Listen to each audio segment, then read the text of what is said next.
दा दिनैनि जि फरायसा सांग्रांथि जि मेल बे सांग्रांथि मेलखौ फैबाय थानाय 2020 मायथाइयाव जानो गोनां जि मेट्रिक आनजाद बे मेट्रिक आनजादखौ नोजोर बोनानै जेन साफ्रोमबो फरायसुला फरायसुलिफ्रा फैबाय थानाय जि मेट्रिक आनजाद बे मेट्रिक आनजादाव मोजां रिजाल्ट खालामनो हायो बे नोजोर आरो थांखिखौ लानानै दिनैनि बे फरायसा सांग्रांथि जि मेल बे मेलखौ जोङो खुंफुंनो थाखाय हाबाफारि आखायाव लानाय जादों।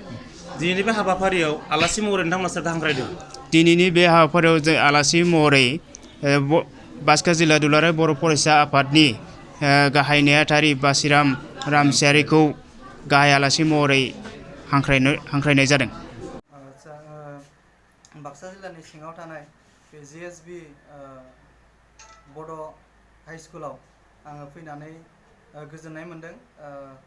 सार बिथांमोना लेंहरनानै जिखिनि देग्लाय मेट्रिक सा 22 जन होनो लागा बिथांमोनजों सावरायलायनायनि सुबिदा होनायनि थाखाय आं गिबियावनो फरायसालिनि गोरायुं सार लोगोसेनो गासै फोरोंगिरि आं बिथांमोनखौ आं साबायखर बावदों आरो बिथांमोन लेंहरनाय लेखा आङो फैनानै दिनै मेट्रिकआव माबायदि लिरोबा मोजाङै मार्क मोनो लोगोसेनो गुन गोनां सोलोंथाइ लानो थाखाय जोङो माखौ नांगौ आङो बेखिनिखौनो आङो फरायसाफोरजों आङो सावरायदों। दुलाराय बर' फरायसा आफादनि जे माइ इडुकेसन माइ फिउचार दा बेनि सोमोन्दै सारा माबाफोर बुंबावगोन नामा?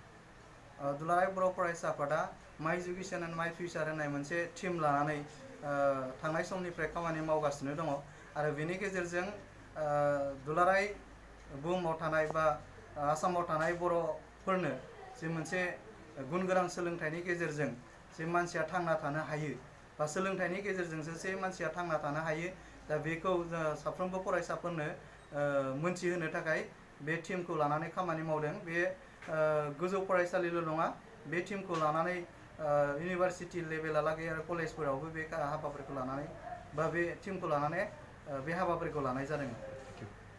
एक्सुवेलि आं बे फरायसालि सालायनाया दिनैसिम बोसोरनै जाबाय। फार्स्ट टाइम जोंनि फादारानो सालायोमोन दा बिथाङा आंनो बर्तमान दायित्व होना दोनदों। दा आं सालायनाया दा बोसोरनै जाबाय। आं दा जेरै हागौ बे फरायसालिखौ मोजांनि सायाव मोजांसिन बा जोङो गासैनिबो सायाव थांनो हानाय बेखौ जोङो नाजागासिनो दं आरो जों माखासे जों बे फरायसालियाव माखासे जोङो इंलिसखौ नोजोर बोनानै क्लास बिथराइनिफ्रायनो दायो क्लास 5 सिम जोङो टकिं मोनसे लानाय जादों 1 आवार खरै जों बेखौ दायो खालामगासिनो।